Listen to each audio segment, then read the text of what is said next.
Weekend. I was in New York. You may be aware there was a big science result announced yesterday evening. Anyone knows what it is? What? Yes. So the balance has shifted. I am now close to winning $200 from Stephen Hawking. He, as you know, bet in favor of inflation. Inflation predicted gravitational waves from the Big Bang. It was a huge hullabaloo in February, and I was very skeptical. And unfortunately, though I was excited, I wished it were true. Unfortunately, it turned out that dust is the most likely culprit. The Planck satellite did a very careful study, and the level of the dust, worth looking at their paper, the level of the dust matches exactly the signal from BICEP. So that's rather sad. It doesn't mean that we won't get data about the Big Bang. It just means we'll have to work harder. So because the dust is there, those of you who've read about inflation know that there's this famous number R, which is the ratio of gravitational waves to scalar perturbations coming out of the early universe. A priori, there's no reason why R should be small. If you get scalar perturbations, you'd expect to get tensor perturbations as well, but it turned out that a certain class of pre-Big Bang theories with bounces, predict 0 for this number. And so we always claimed this as a falsifiability. It's possible to falsify them, whereas inflation is a very adjustable theory, can more or less get anything. Some models of inflation were giving R of about 0.1. And so when the observations came in claiming there was gravitational waves, people were cock-a-hoop and thought we're seeing the Big Bang and so on. Unfortunately, it wasn't a very careful experiment. They didn't have enough data to exclude foregrounds. And in fact, they claimed R of 0.2. Now it seems that the dust foregrounds are at almost exactly this level. So the most likely possibility is they've just seen dust. That's not the end of the road. It just means the experimentalists have to work much, much harder. And you can eliminate the dust using multi-frequency experiments. And they hope they will go down to R of 0.01 over the next 3 to 5 years. So it's still pretty exciting. But my bet with Stephen is that R, he claimed he'd won. So I said, I'm going to be generous. If it's bigger than 0.05, you win. But if it's less than 0.05, then I win. So there's $200 resting on this. Canadian dollars. He was a bit mean. But anyway, so that's, it's quite exciting. It's sort of negative progress this today.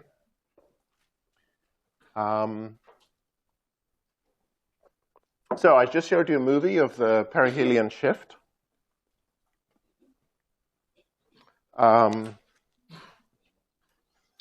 Well, I didn't show the perihelion shift. I showed you the orbit of a star around the claimed black hole in the center of our galaxy, whose mass is 2 million solar masses.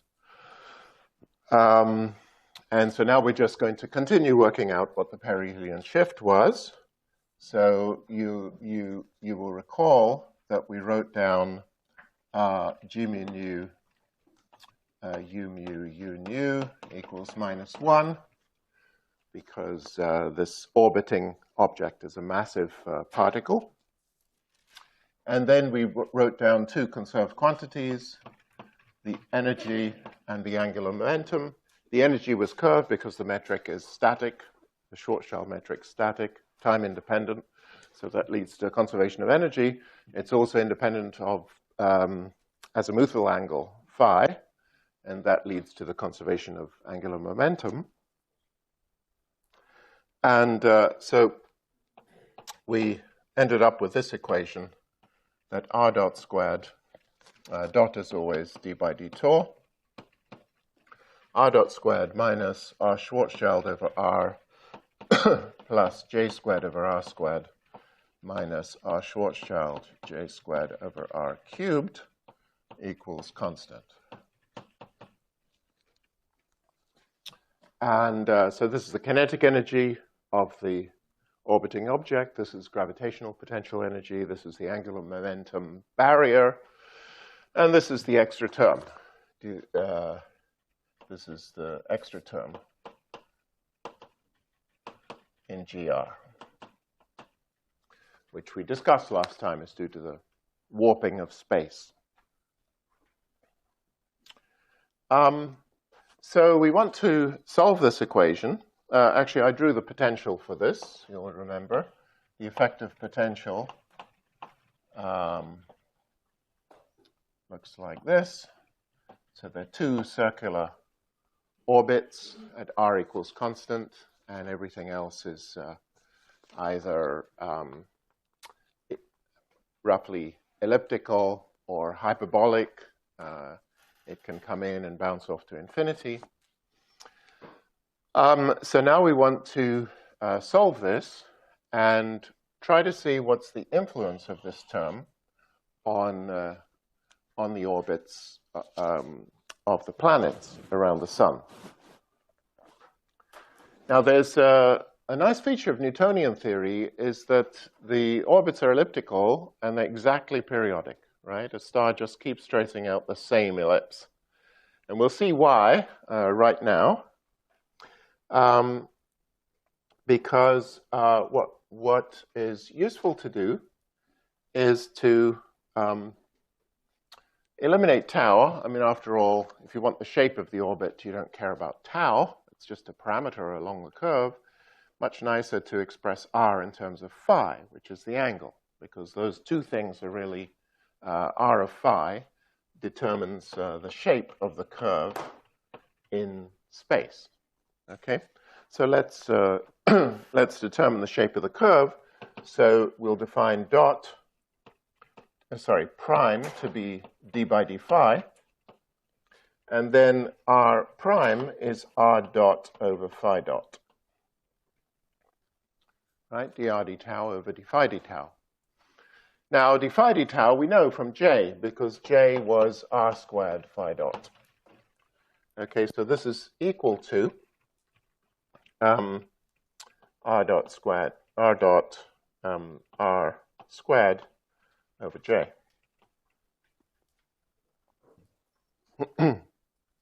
So now I can eliminate r dot in terms of r prime. Okay, so this whole equation becomes r prime squared over r to the fourth j squared. Just from here, r dot is r prime times j over r squared. So square it, and we'll get this term. And then we have everything else as before.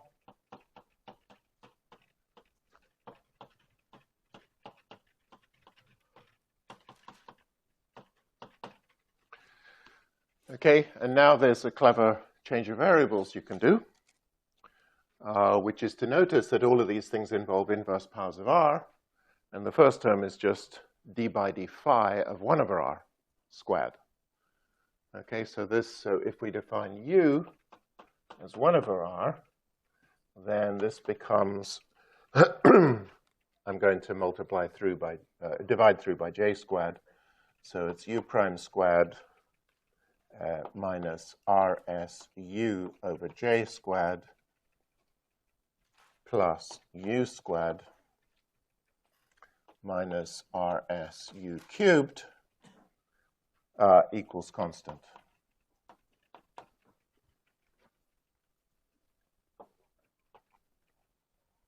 Okay, so this equation will determine u of phi, and u of phi will determine r of phi, and that's that'll determine the shape of the curve in real space.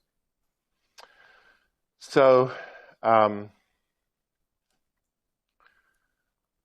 if I forget about the Einstein correction, what can you say about these three terms?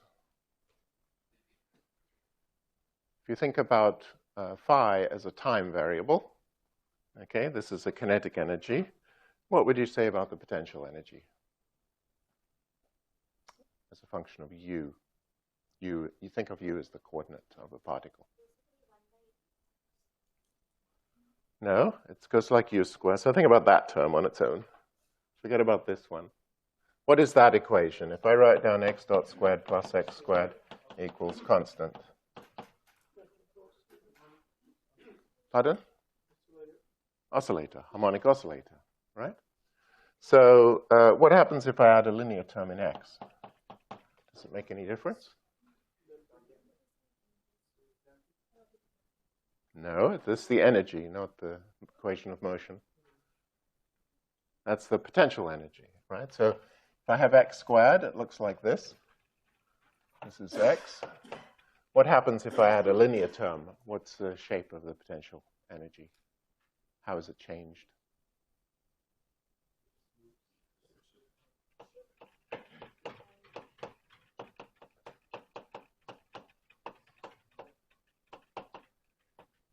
Right, so basically the minimum shifts to minus c over 2, and the value, the value goes down because the x is negative.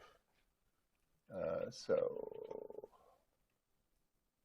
there's that. But it's still a harmonic oscillator, right? Just the center point has shifted. Okay, so these terms describe a shifted simple harmonic oscillator.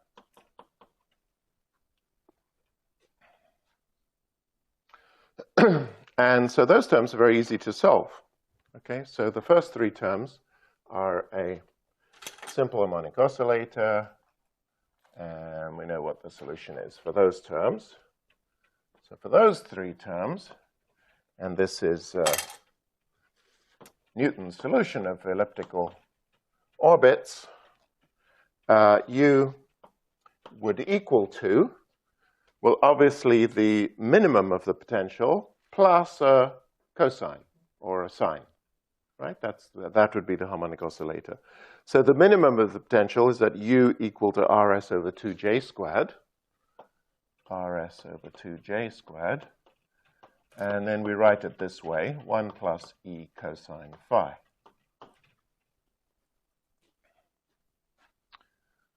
Okay, so this is the minimum of the simple harmonic oscillator potential,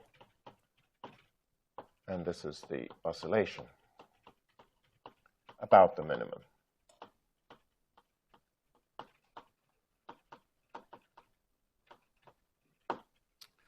Okay, so even though this isn't really a harmonic oscillator, and u is really 1 over r, and phi is an angle, just because the equation looks like a harmonic oscillator, it's a useful trick to solve it.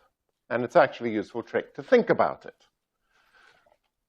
That when you solve this equation, it's basically a perturbed harmonic oscillator.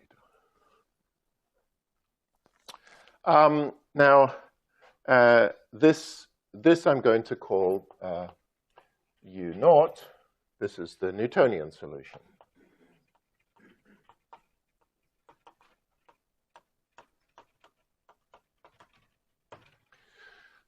Notice that it's exactly periodic, as I said. As phi changes from 0 to 2 pi, this quantity u, which is 1 over r, returns to itself.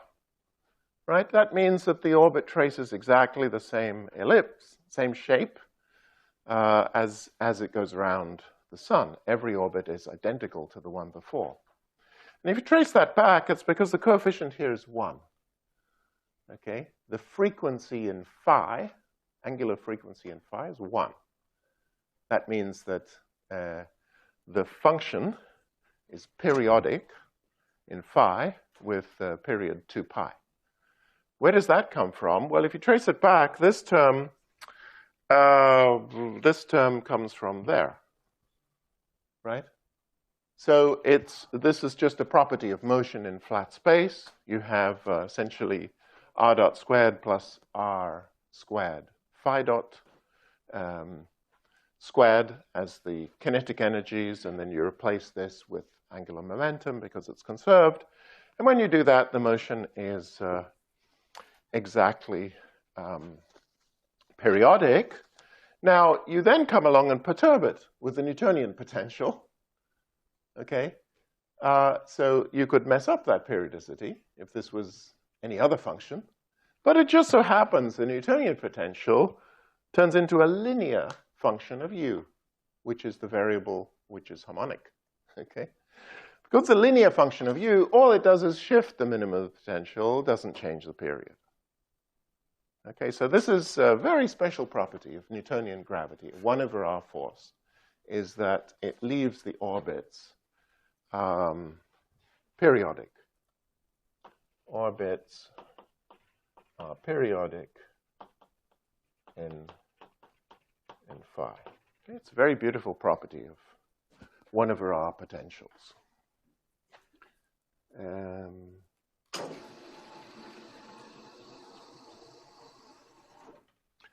But by the same token, when I add anything else, it's going to mess that up.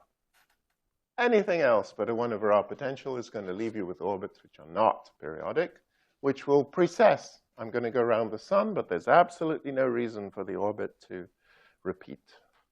And so all that term does, so this is a perturbation to the potential, v of u, which causes the orbit to precess.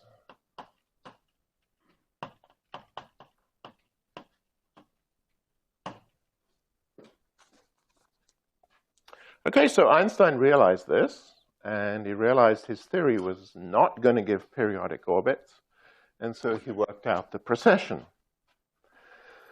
Now, there's rather a nice way to think about the precession, which is the following. There's an important property of the precession, which is that it grows with time. Okay, so it's not just a perturbation, it's a growing perturbation. And to see that, so in fact, the perturbation of the solution grows.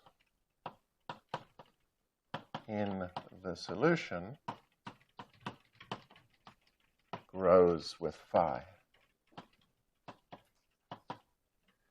By the way, I didn't write this down, but I can easily write from here that r is equal to 1/u, which is 2j squared over rs, 1 plus e cos phi. And this is the equation for an ellipse in polar coordinates, right? When phi is 0, the radius is as small as possible. So that would be here. Phi is this angle. The radius as small as possible when phi is 0, if e is positive. E is the ellipticity. And when phi is pi, this denominator is 1 minus e, so the radius is as big as possible. And basically the shape of the orbit is that. Okay, so this distance is 1 over 1 plus e times stuff. And this distance is 1 over stuff times 1 over 1 minus e. So it's an ellipse. And phi equals 0 is called a perihelion. It's the closest point of approach of the ellipse to the focus here. So, in fact, the perturbation grows with phi. And the reason for this is that this equation describes resonance. Okay, for some reason, this is not really explained in the books. I don't know why. But this is the key to why this perihelion shift grows. And to see that, if you differentiate this equation, so differentiate this equation, let's call it star. And then everything is going to be proportional to u prime. So throw away the u prime. And I'll throw away the factor of 2 as well. Then what I get is,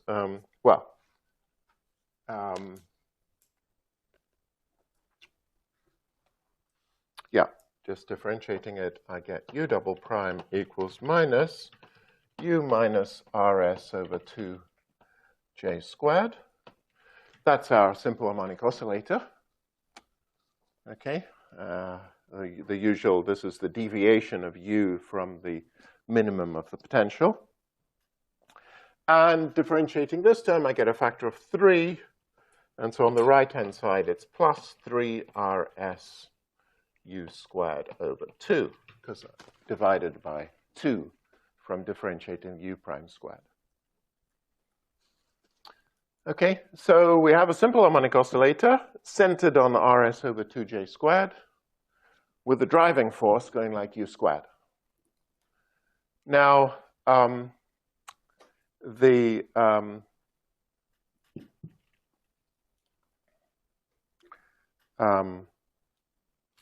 what I'm going to do is assume this term is small.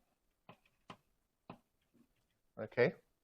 And essentially it's small because it depended on 1 over c squared. If you went back and put the units in, this term was down by 1 over c squared. So this term is small, and so it's a small perturbation. So the way we'll solve it is we'll set u equal to u naught, that solution over there, plus delta u, a small perturbation, and we'll solve to linear order in delta u.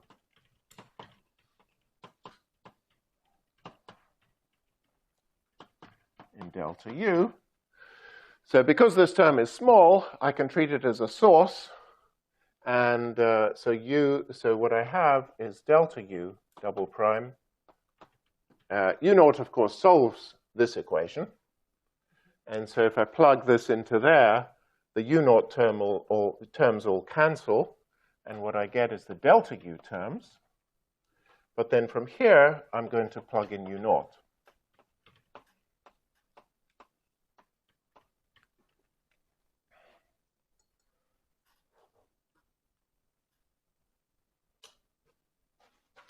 And so that leads to the equation delta u double prime is equal to minus delta u plus 3/8 rs cubed over j to the 4th 1 plus e cos phi squared. Okay, so here, this is just a driven simple harmonic oscillator. And the key point to notice is that the driving force, if you expand this out, includes a constant. Well, a constant doesn't do much to a harmonic oscillator. It'll just shift the minimum, shift the center of the oscillations. The cosine squared term is a term, well, this is going to give terms which are constant, which oscillate at frequency 1, angular frequency 1, and which oscillate at angular frequency 2, right? The frequency 1 and frequency 0 and frequency 2 terms don't do anything much, but the frequency 1 term does something spectacular because it's resonant.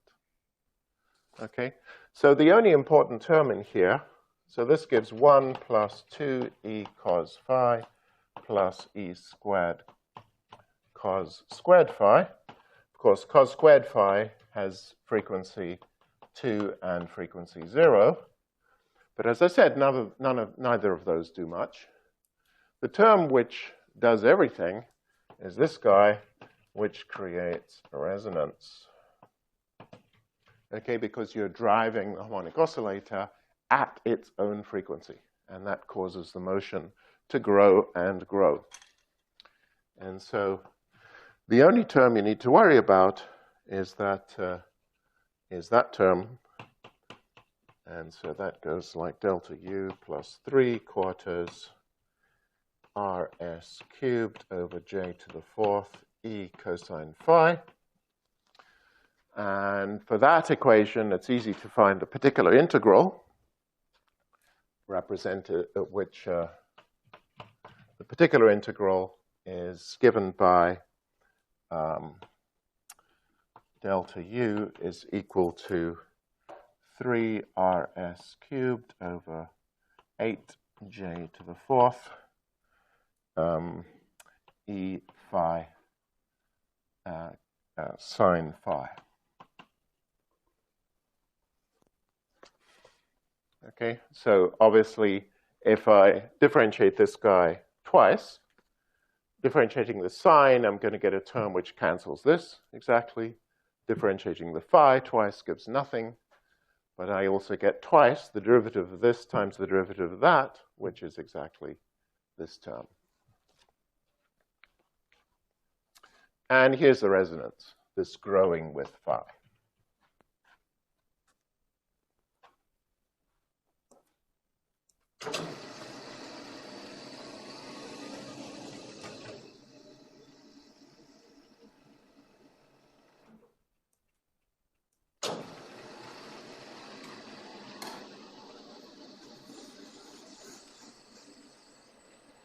Oh, is that board still broken?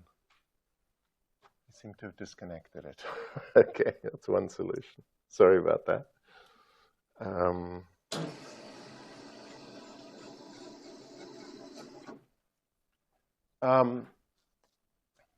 So in fact, we can write the solution. So U is equal to U naught, which was up there, RS over 2J squared times 1 plus E cos phi. And then there's a perturbation here, the growing term RS cubed over 8J to the fourth E phi sine phi. And this is small. The last term is small. At least the magnitude of it is small. But it grows, right? The amplitude grows with phi. And so one can represent that in the following way. This is called secular growth. It means that for every period of the oscillation, the term gets larger and larger. But we can just absorb this term in here by shifting the argument. So 1 plus E cosine, and then 1 minus epsilon times phi. You see where epsilon is equal to 3RS squared over 4J squared. Why is that true? Well, when I expand this out in epsilon, which is a small number, even if phi is not a small number, epsilon is a small number. So I need epsilon phi is a small number. Then this becomes cosine phi plus epsilon phi sine phi, which is exactly what we have over there. And then by picking the coefficient epsilon correctly, when I multiply with this term, I'll recover exactly the right coefficient there. So this version of it tells you exactly what's happening. You've just changed the angular frequency of the harmonic oscillator. Okay, it was 1, but now it's 1 minus epsilon. And so this means that the harmonic oscillator frequency,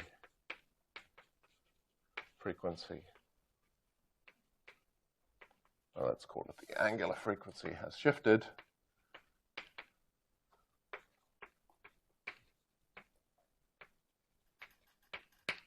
So for the orbit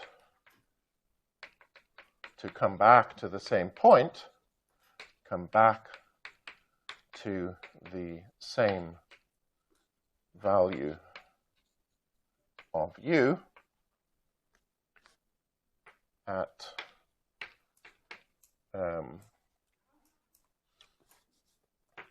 we need to increase phi must advance by 2 pi times 1 plus epsilon. The case, because the argument here is 1 minus epsilon 2 times phi, so if phi goes up to 2 pi, it'll be smaller than if phi goes up to 2 pi, the argument won't be 2 pi. But if phi goes up to 2 pi times 1 plus epsilon, then this argument 2 order epsilon will be 2 pi. Okay, so 1 plus epsilon. So the argument will be 1 minus epsilon times 1 plus epsilon times 2 pi, which equals 2 pi to order epsilon squared, up to order epsilon squared. So what that means is phi has got to advance further. So if I try to sketch this, it means the orbit is not going to reach its closest point until the angle has increased further than 2 pi.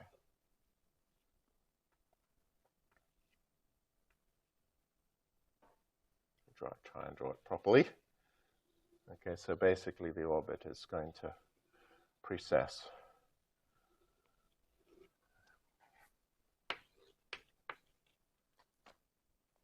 And the change in delta phi per orbit is equal to 2 pi epsilon.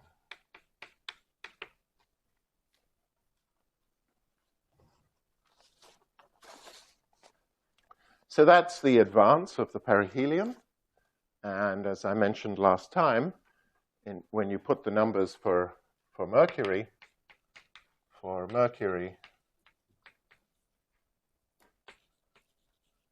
delta phi is equal to 5 times 10 to the minus 7 radians per orbit.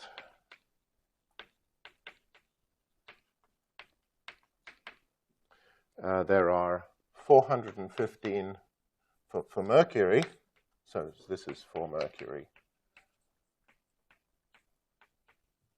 Okay, so for Mercury, all these parameters were measured, the ellipticity, the mass, the angular momentum. There are 415 orbits per year.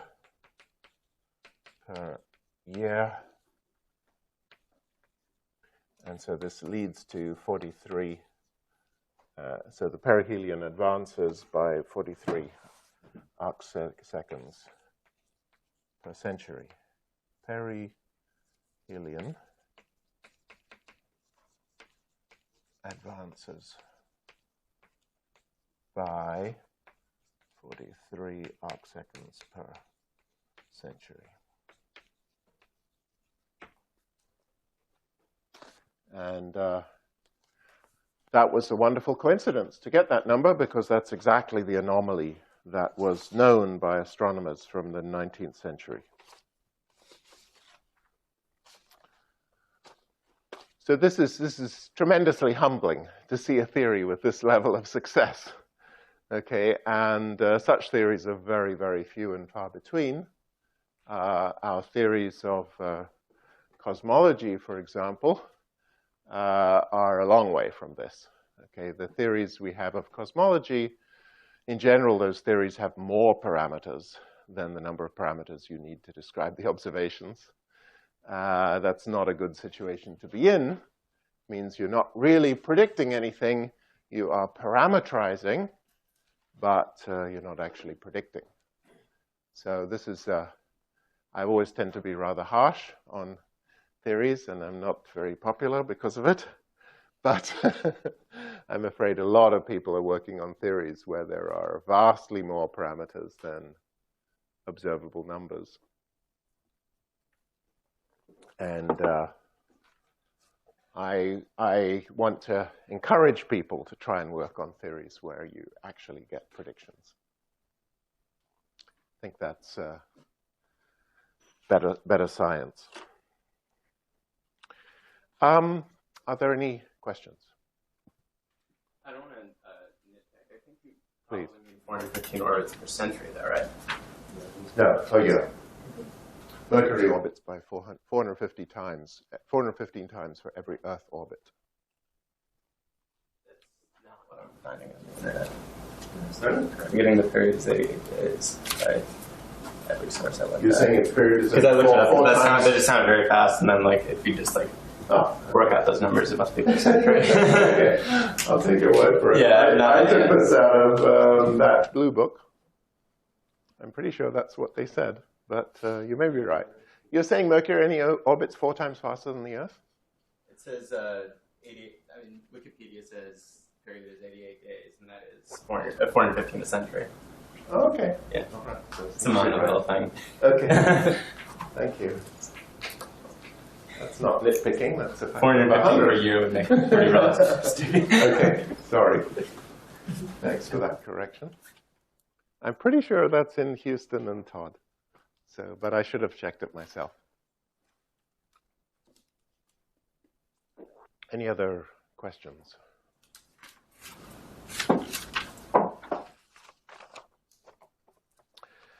Okay, if no questions, then I'm going to go on to solutions to general relativity. And in fact, maybe I'll do it in a slightly different order. Yeah, I'll tell you what. I told you at the end of last week I was going to tell you where the stress energy tensor comes from. So let me do that first. And then I'm going to discuss other solutions of GR other than the Schwarzschild solution, in particular gravitational waves. This is one of the most important predictions. It really is a prediction, and which will be tested in the coming decade. So this is something many of you may be very interested in working on. And then we'll do black hole, more general. Well, we'll discuss the structure of the black hole, Schwarzschild black hole, possibly do the Kerr black hole, and possibly do something about cosmology. But I have to keep my promise to tell you where the stress energy tensor came from. So let me tell you that now. So the action for general relativity.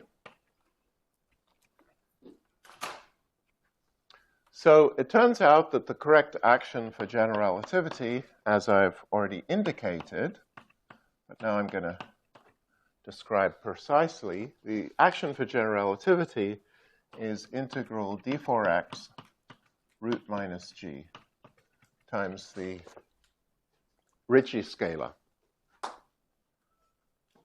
Okay, so this is called the Einstein Hilbert action.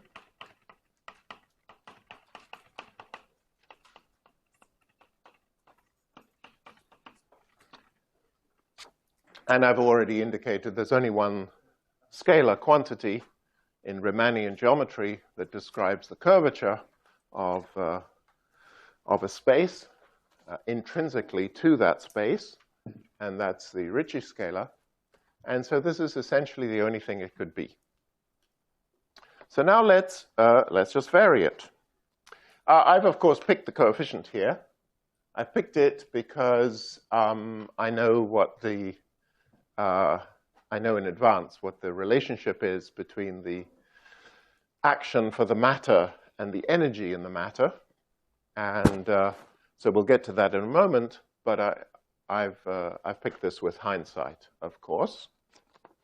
You could just leave it a constant, and then you'd eventually infer that this constant was related to Newton's constant. So this is the only scalar representing, actually involving only two derivatives,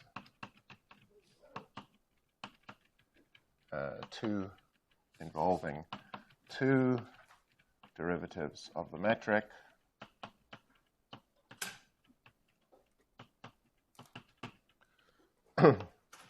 representing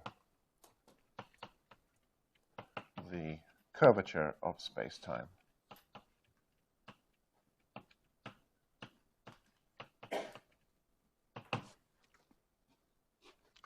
So what we want to do is calculate the variation in the action.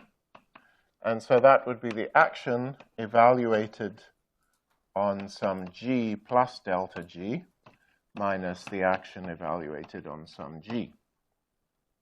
By the way, this notation is a sort of functional notation. So if I've got S is not a function of g, it's a functional of g because it involves an integral over space of a function of g. And so often we denote that by a functional. It just tells you take the thing and put g plus delta g in there and subtract from it delta g. Subtract from it the same thing without the delta g. So we've got to learn how to vary all these expressions.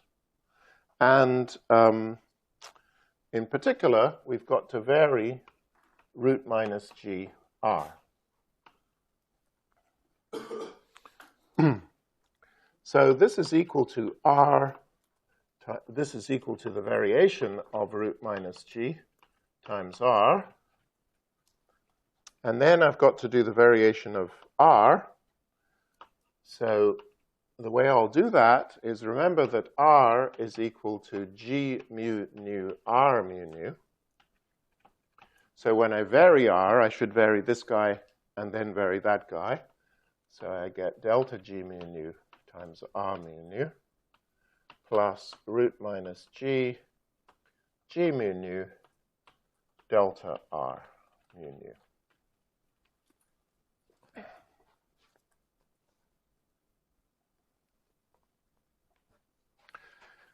Now, the first two terms are pretty easy.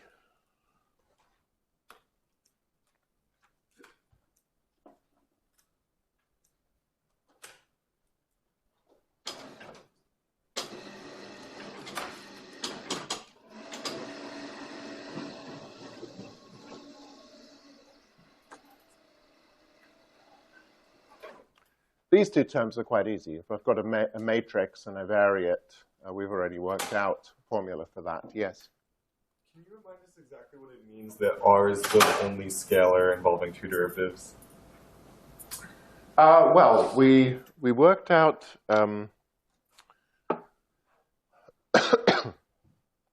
we tried to construct tensors out of the metric. Okay, and the only thing you can do with it is differentiate it. I mean, you could take g mu nu, you can contract g mu nu with itself, and you'll get delta mu nu. It's not a particularly interesting tensor, doesn't depend on anything. But so once you're done with contracting g with itself, you have to take derivatives of g. It's the only thing you can do. First derivative of g gives 0. Second derivative of g is the Riemann curvature. Okay? And so that incorporates all second derivatives of g that are meaningful. And now you say, given the Riemann curvature, how can I make scalars? Well, there's basically only one way, which is to contract the four indices of the Riemann curvature to form the Ricci scalar. I could, if I was allowed higher derivatives, you know, I could do things like this. That's also scalar. But that involves four derivatives, not two derivatives. So the only scalar involving two derivatives, which you can construct from the metric and its derivatives up to second order, is the Ricci scalar.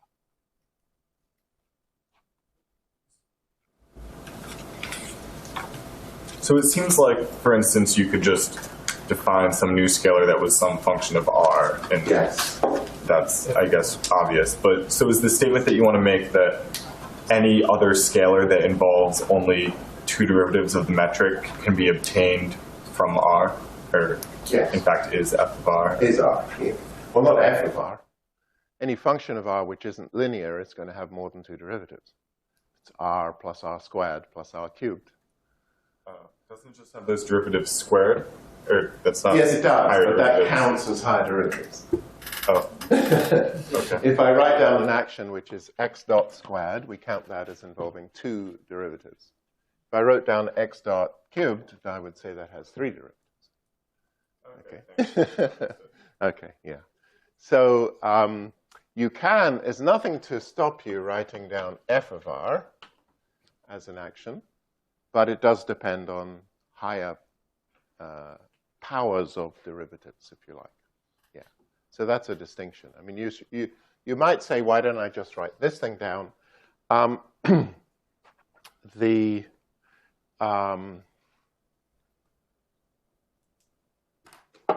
What you could do, it's a bit arbitrary, right? Because if I think of this as a series in R, it will go like constant plus R squared, right? And we're going to have, in fact, both of these terms. These will be important. If you introduce this term, there's, of course, a new parameter in here. So this is called R squared gravity. You can have R cubed gravity. If you introduce this guy, well, why don't you introduce that as well? It turns out there are several scalars, and at every order in derivatives, there are more and more and more scalars you could write down. Okay, so this would be Ricci squared, or you could have R mu nu, or you could have this one. They all involve the same number of derivatives. The feature of those, so they involve higher derivatives. There's a sort of general argument that even if they are present, they should be small. And the reason is that if R is a small number, if the curvature of spacetime is small, then one can argue that these higher curvature terms would be smaller.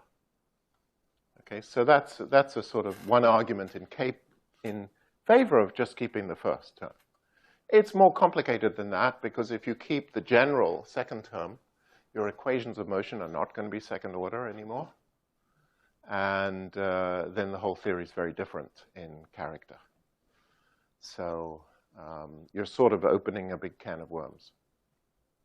Not that you can't, but it is a big can of worms. Any other questions? So it's certainly the simplest thing you can do to write down an action which only involves two derivatives of R, of the metric.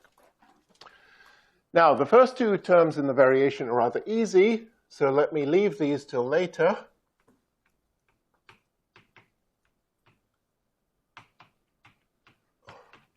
The complicated term is this one. Okay, because the Ricci tensor is this complicated thing, it will turn out when we're all done that the variation of this guy contributes nothing. Okay, and everything comes from these two terms. So, but we have to show that. So, so let's try and work out delta R mu nu. So we'll start from the definition of the Ricci tensor. And this is, of course, equal to gamma lambda mu nu comma lambda minus gamma lambda lambda mu comma nu plus gamma mu nu alpha gamma alpha lambda lambda minus gamma alpha mu lambda alpha nu. Okay, so that involves derivatives of gamma with the gamma-gamma terms. So now we do our variation, delta R mu nu. And so what I get is delta gamma lambda lambda lambda lambda mu comma nu minus delta gamma lambda mu lambda comma nu. And then I've got to vary these guys, so I'm going to get four terms. Delta gamma alpha mu lambda gamma lambda alpha nu.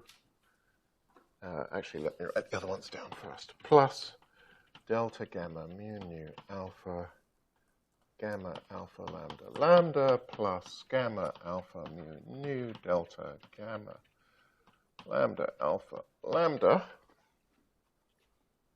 So this should all be obvious just from the line above. Delta gamma mu lambda alpha gamma lambda alpha nu minus gamma alpha mu lambda delta gamma lambda alpha nu.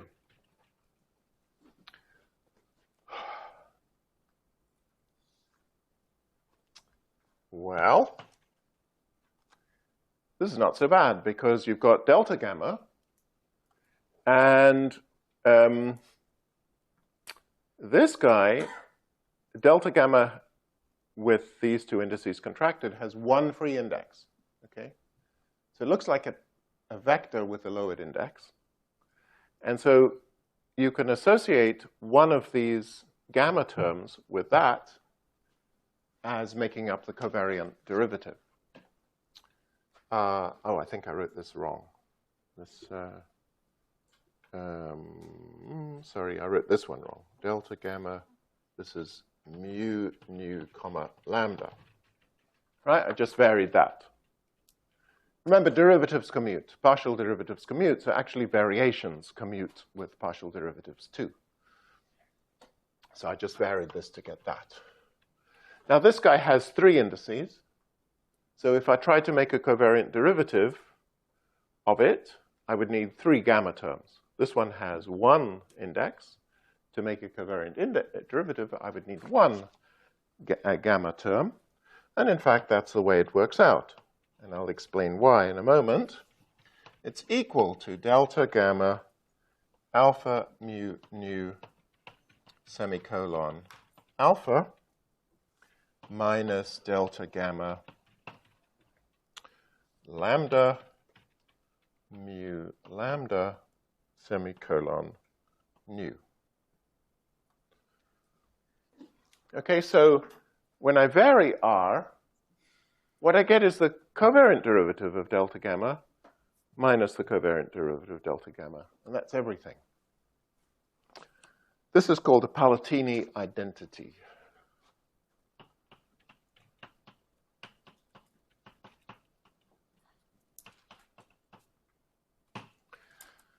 So here's a question for you. Why is it that when I construct delta gamma, this thing turned out in terms of covariant derivatives of delta gamma? Remember, gamma is not a tensor, right? Gamma is not a tensor. That was the whole point of gamma. Gamma is introduced to cancel non-tensor terms in the second derivative. So it's not a tensor. What about delta gamma? Delta gamma is the difference between two gammas. Is it a tensor? Yeah, it's a tensor because the bad term cancels. Okay? So you varied a tensor, right? You had to get a tensor. It involves delta gamma. It has to be covariant derivative of delta gamma. Okay, so that all works out.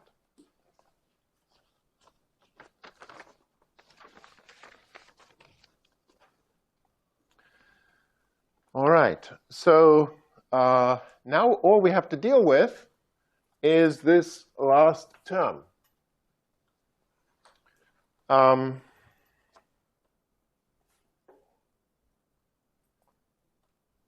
So we can write root minus g mu nu, delta r mu nu. So what do? I'm contracting with g. Okay?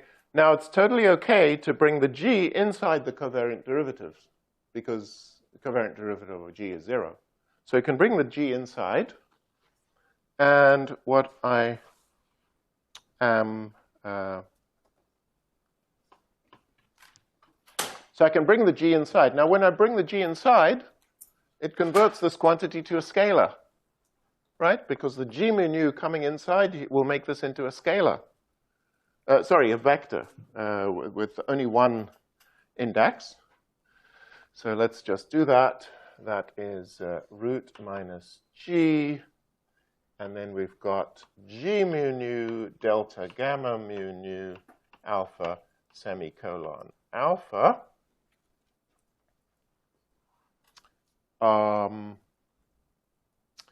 And then over here, I've got, how do I want to write it?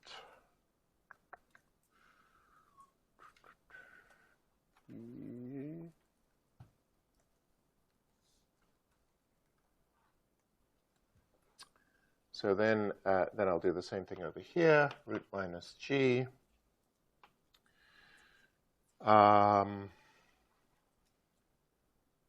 Yes, so bring the g inside here. That will convert this to a vector, g mu,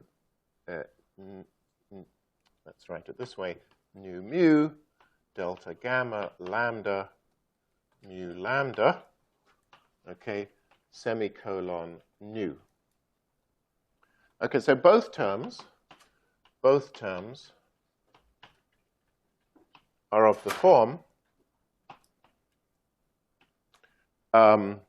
root minus g, v alpha, some vector, semicolon alpha. Actually, the root minus g is outside. Doesn't really matter. But both terms are of this form. The covariant divergence of some vector.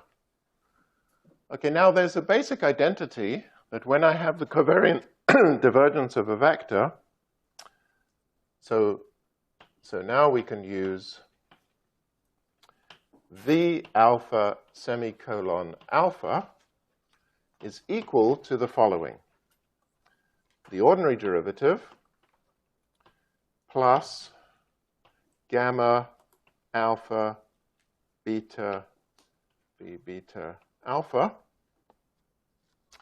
This gamma, where is the identity? Somewhere here. This gamma with an up and a down indices contracted is equal to 1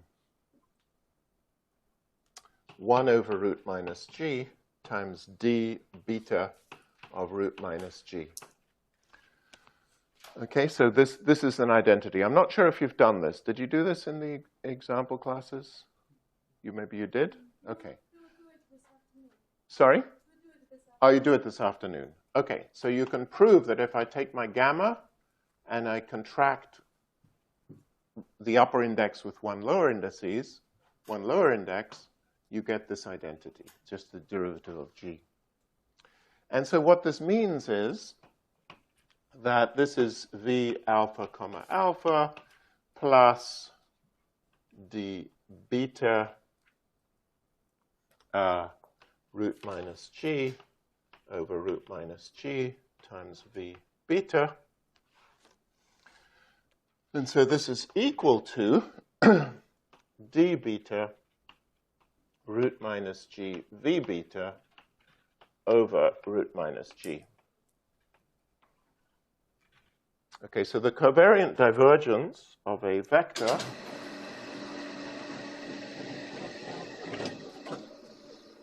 can be written in terms of the ordinary derivative and root minus g. So both of these terms can be written that way. And so, in fact, this is equal to the ordinary derivative, root minus g, g mu nu, delta gamma, mu nu alpha, comma alpha, okay, ordinary derivative,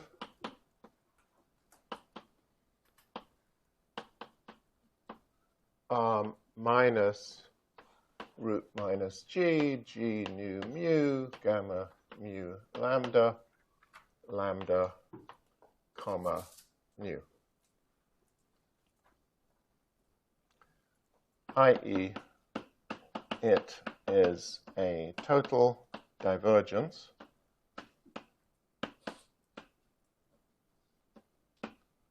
in the ordinary sense.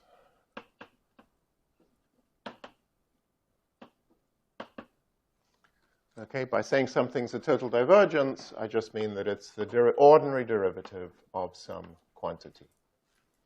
And so when we vary the action, we end up with an expression like this. And now we can use the divergence theorem equals, using divergence theorem, the four-dimensional version of the divergence theorem. And this would be equal to integral v mu times ds mu, so this is some 4D volume. This is the 3D surface of that volume. And so if these quantities go to 0 on the surface, then so therefore we get only surface terms.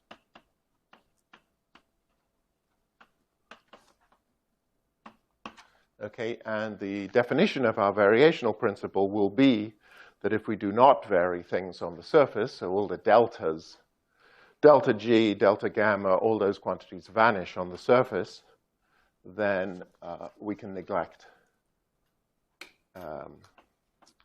These can be neglected.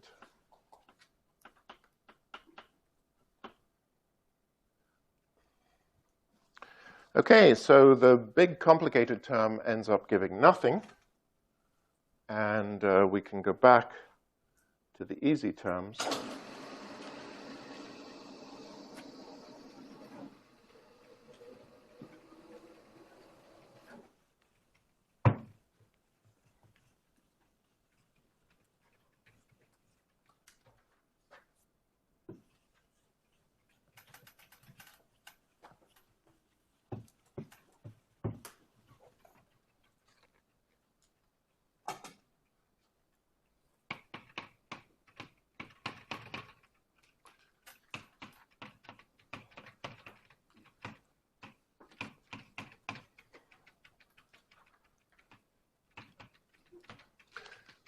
Now, the easy terms, when I vary root minus g, what I get is 1/2 g mu nu, g upstairs mu nu, delta g mu nu. I think you've done this already.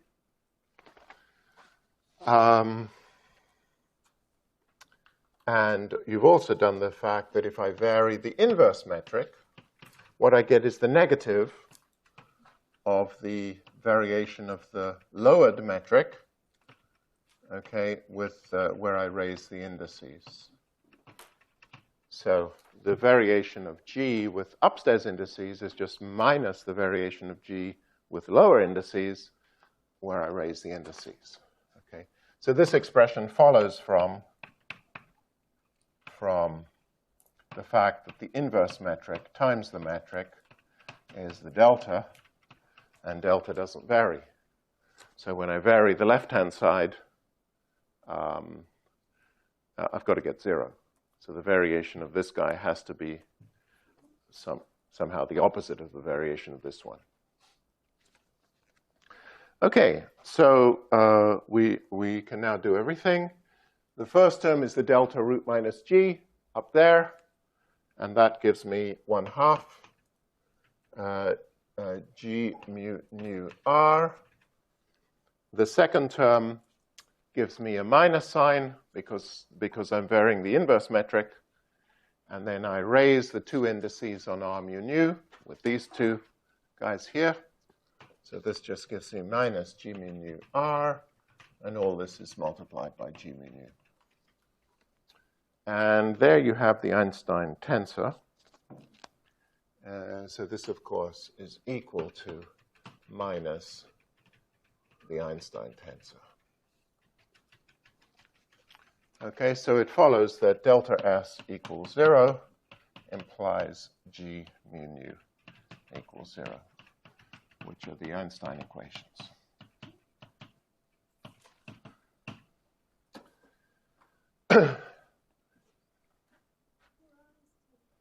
Now, we haven't included the matter yet. We've got to include the matter in the action.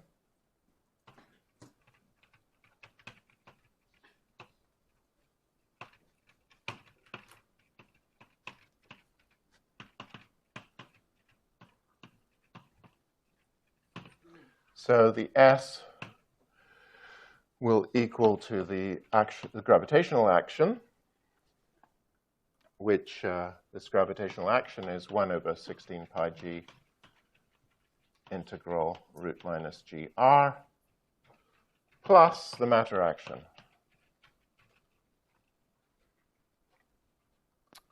Okay, and this is going to lead directly to the definition of the stress energy tensor. It will just be defined as whatever comes into the Einstein equations.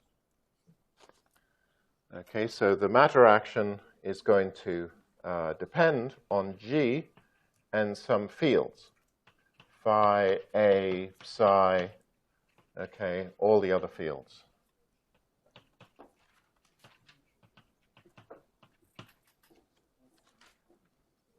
But when we vary it, we don't care about that.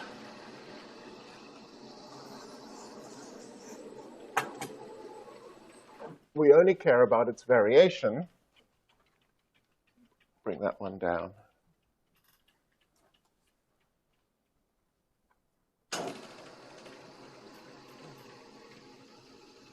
When we vary it, we only care about its variation with respect to a metric, because that's what gives the Einstein equations. So let's now vary it.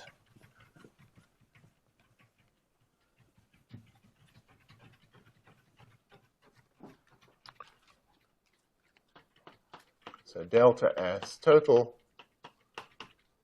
or let me call it S total. Delta S total is going to be integral d4x root minus g. And then here I've got minus g mu nu, delta g mu nu. And here I will have something times, there's a over 16 pi g. So here I've got something, and I'm just going to define it to be the stress energy tensor.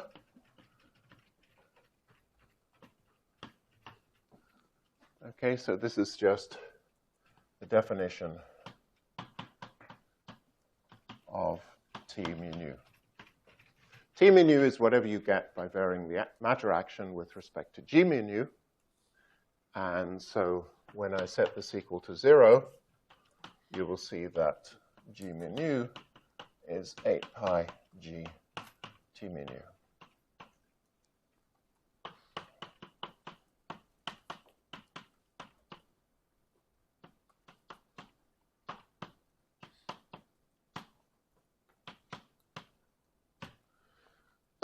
Okay, so this definition of T mu nu obviously implies the stress energy tensor is conserved in the sense we used before, because we had these Bianchi identities which ensured that G mu nu was conserved. So the Bianchi identities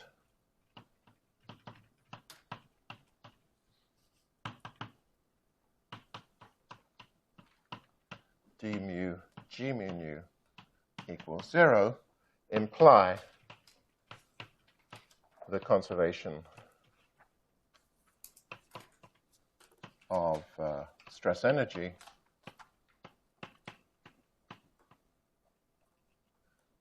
d mu T mu nu equals 0. This is the covariant conservation.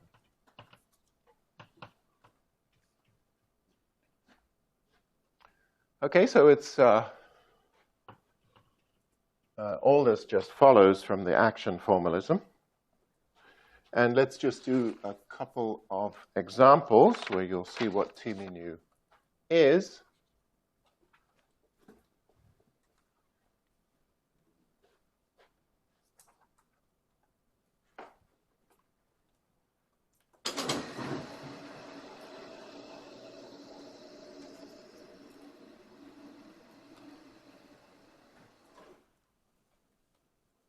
Another way of writing this is that T mu nu is equal to 2 over root minus g delta S matter over delta G mu nu. And this guy is called the functional derivative.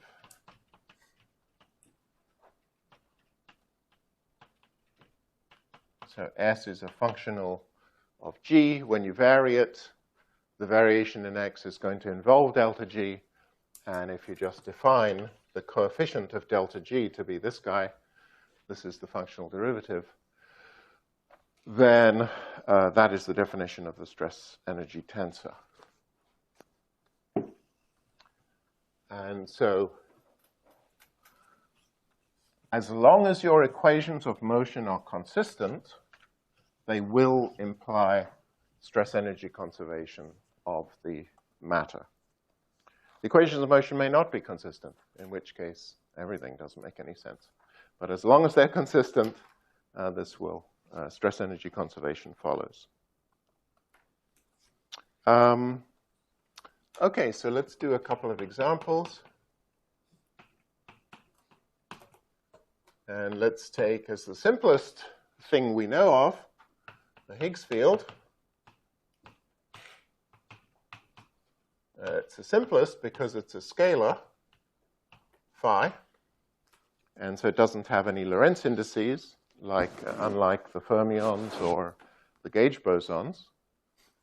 And if I write down the action for it, it's got to be a scalar. So let's first of all write down the volume element. I'd like it to only involve two derivatives of the scalar. And so what can I write down that is a Lagrangian involving two derivatives of a scalar phi?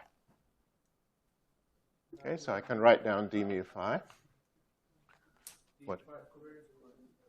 Covariant? I don't need covariant because covariant and ordinary are the same for scalars. This is d mu phi. Okay, so that's a vector. If I want to make a scalar, I can just contract it with another vector, right? So I can write down something like this, d mu phi d nu phi. This is equal to g mu nu ordinary derivative because there's no connection required for a scalar. Okay, and it turns out the usual convention is to write it this way, to just rescale phi so that the coefficient is 1/2 here, and then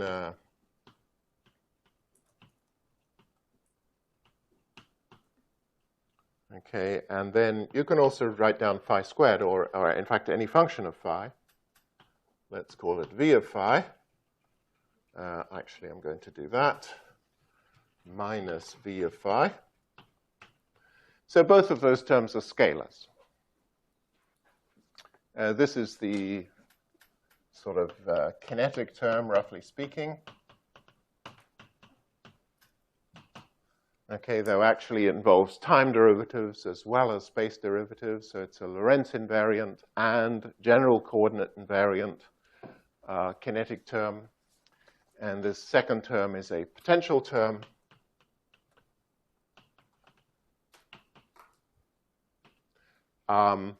And the whole quantity is a general coordinate scalar.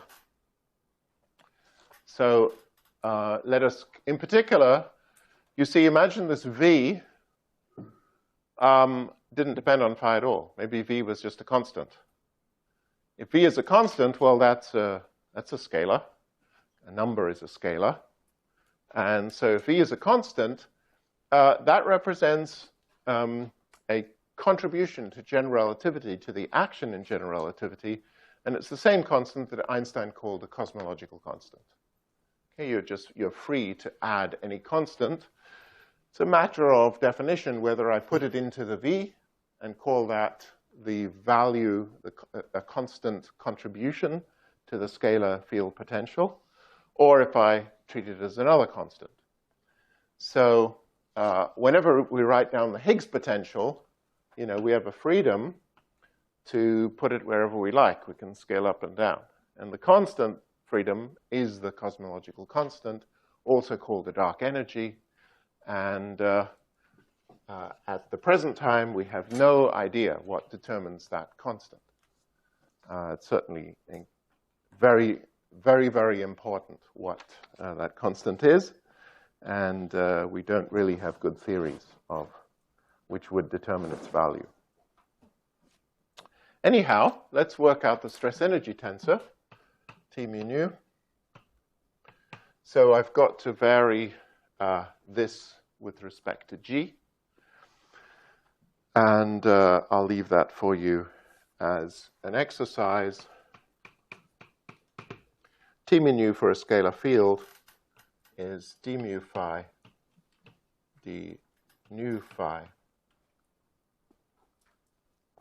So these here just mean that I've raised the indices using the metric, taken the ordinary derivative and raised the index using the metric, minus 1/2 g mu nu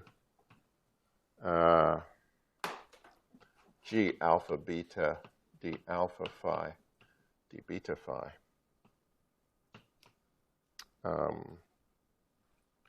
Minus, sorry, that half should actually be here, minus v.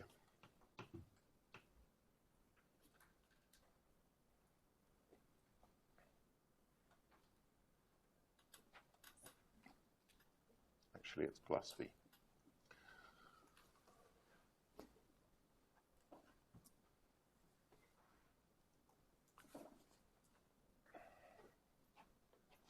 And for Maxwell's theory in curved spacetime, we have d4x root minus g. The action is just minus 1/4 f mu nu f alpha beta. And now you need to use metrics to raise those indices and contract them, g nu beta, where f mu nu is defined to be the covariant derivative of a nu minus the covariant derivative of a mu. Okay, so that's just generalizing what we did in flat space.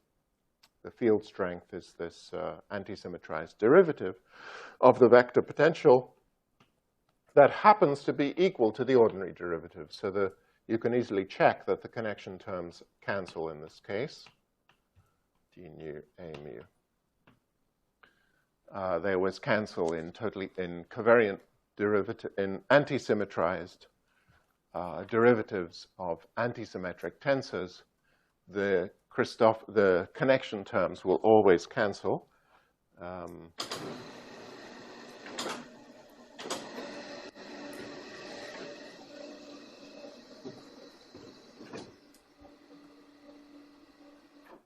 And then if I vary that Maxwell term with respect to G to work out the stress tensor, I will get exactly the expression for the stress tensor which we had right at the beginning of the course.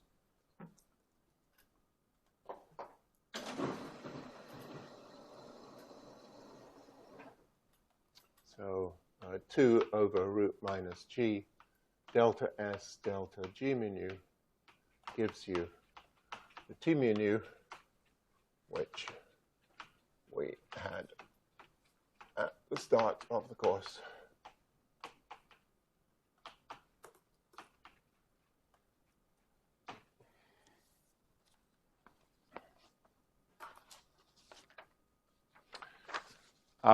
Final example is the point particle. And so you've already dealt with this in examples classes. You've used its stress energy tensor, point particle.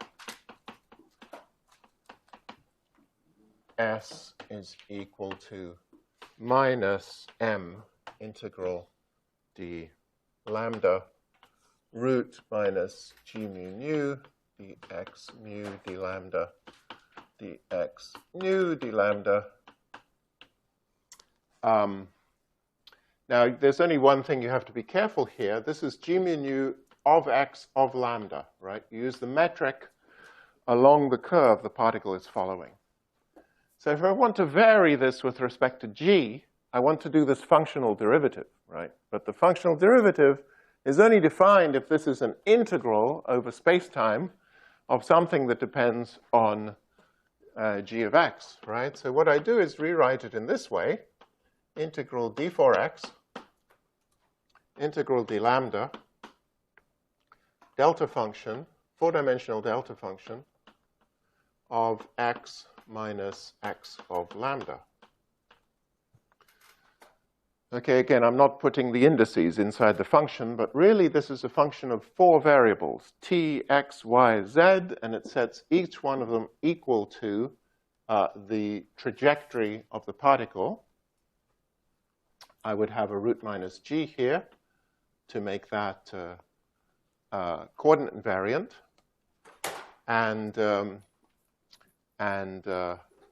Actually, I don't need it.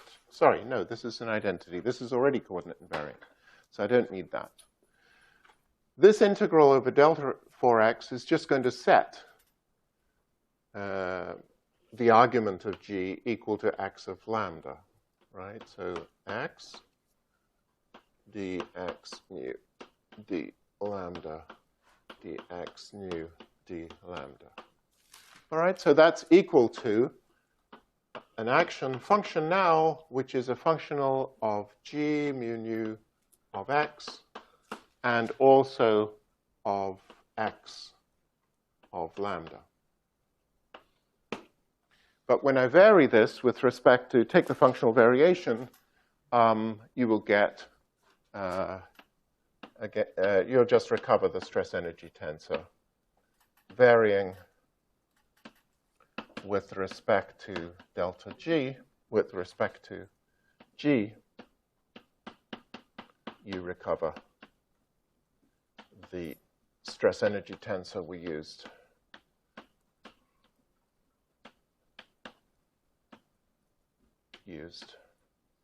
Early in the course.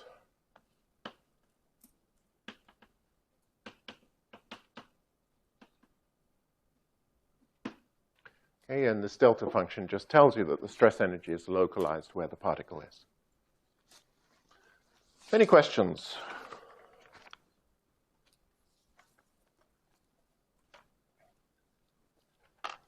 So I think, as I already mentioned, you know, this seems too slick to be true. Okay? All right, we're trying to define energy and momentum, these very deep and fundamental quantities, and all I do is introduce some metric and vary with respect to the metric, and bingo, I have them. But the point is that is all built in. When you make a theory which is invariant under general coordinate transformations, a subset of those transformations include shifts in space to give energy conservation, shifts in time to shifts in space to give momentum conservation, shifts in time to get energy conservation. It's all built in, okay? And stress energy conservation just emerges in a completely trivial way when you work in this general relativistic framework. So it turns out that even if you're not interested in gravity, if you're interested in quantum field theory, and you want to talk about the stress energy tensor in a quantum field theory, it's an extremely useful tool to imagine putting that quantum field theory into a curved space, and then having an action which depends on it, varying it, getting the stress tensor, and then set the metric equal to flat space. So even when you're working in flat space, this is very, very useful. This is the best definition of the stress energy tensor. Just take your theory, put it in curved space, vary it. Okay, calculate the stress energy, put it back to flat space. That's the stress energy tensor. And maybe that was the start of all kinds of reasoning. I mean, you may be aware people are now interested in topological field theories and topological order. And so people said, well, if I'm going to put a theory into a curved space in order to better understand it, why don't I put it into a topologically more interesting space? Okay? We want to understand it in real spaces, but maybe it's actually better to put it on a torus or a sphere or some other complicated topology. And then you discovered all sorts of properties of field theory, like topological order, like an order which reflects the space you put it on. And so this is very much sort of what at the cutting edge of research today. So yes, it all looks a bit too slick to be true, but it is a very powerful method, and it sort of supersedes everything we did before. Yes. So if you have like an electromagnetic contribution to the stress energy tensor, Yeah, that seems like would be possible. So that would, yeah, right. So what's the physical significance of that? Like. Yeah, so we're going to infer from this the Einstein equations. And then when I put the electromagnetic fields in, I'm going to have things like, you know, minus g mu nu times f squared. So there will be terms on the right-hand side of the Einstein equation. So these are, the electromagnetic field is a source for the Einstein equations. Right, so what is that supposed to, like, What does it do? What does that mean? Well, for example, we solved physically. It's huge. It makes massive differences. It means you've got an electric field in space or a magnetic field. So, you know, before we solved the Einstein equations to get the Schwarzschild geometry, that was the vacuum Einstein. This is the non-vacuum Einstein.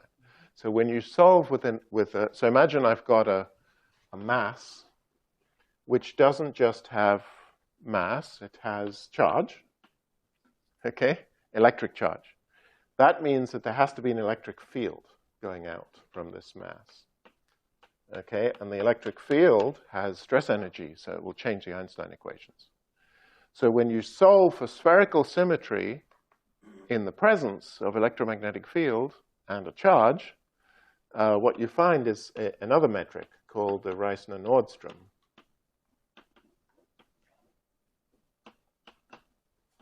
metric. And the Reissner-Nordström metric describes a charged black hole.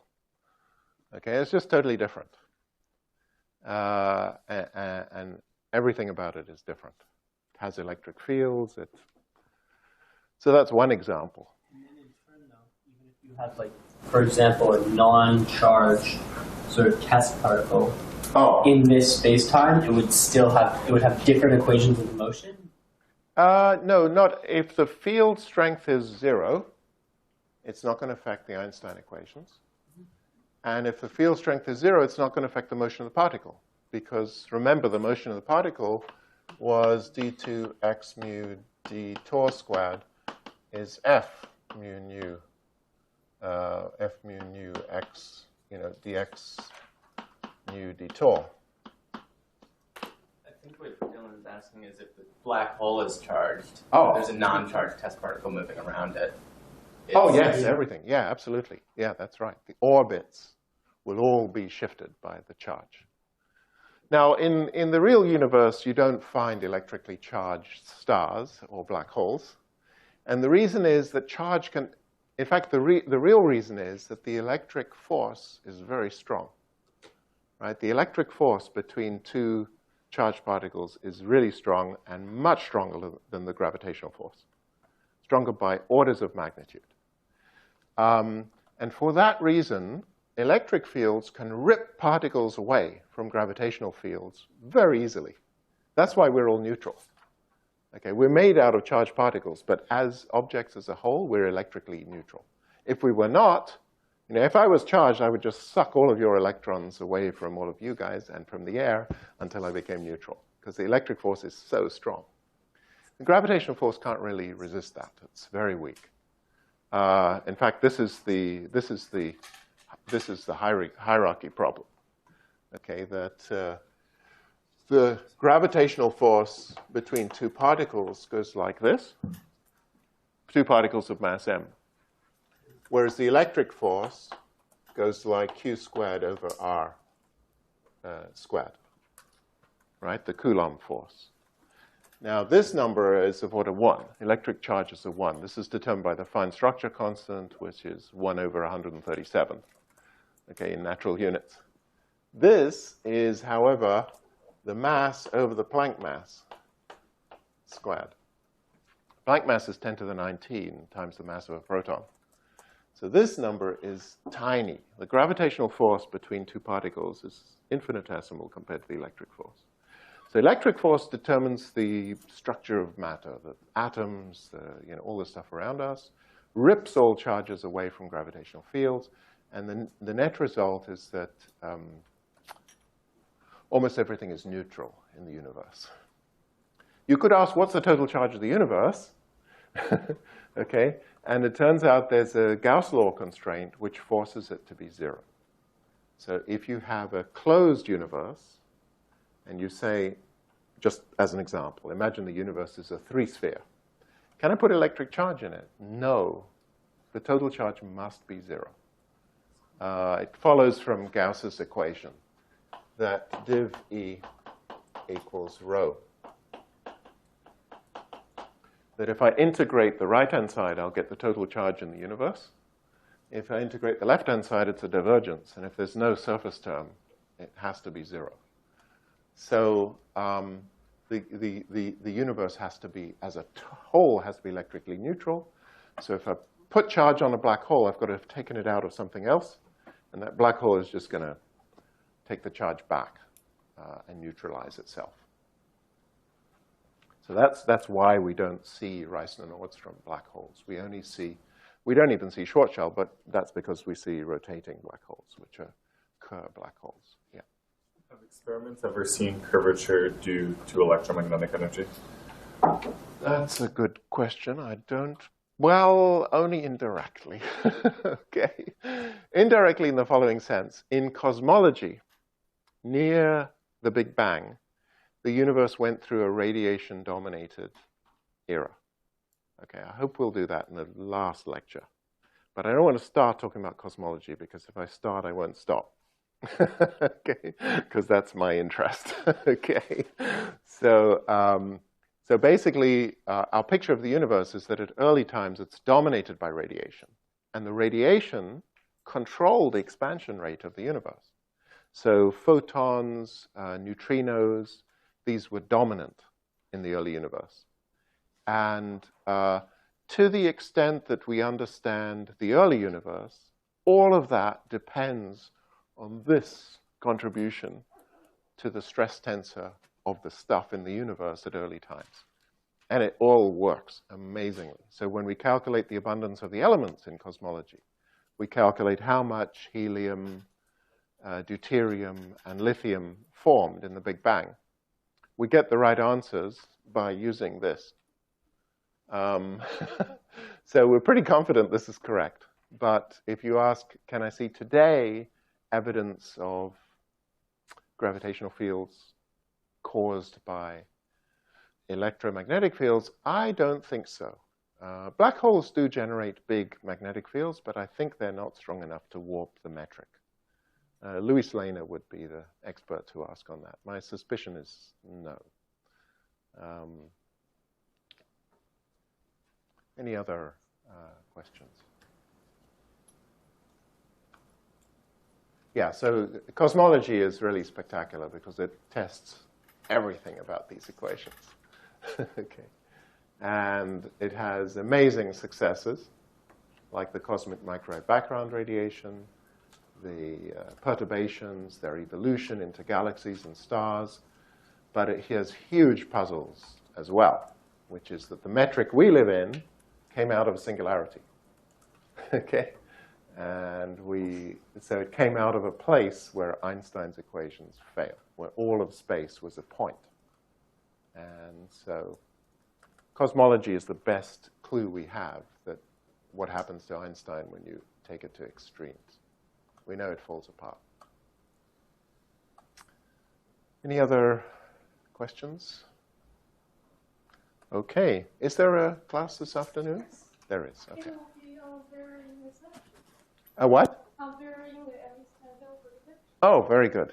That was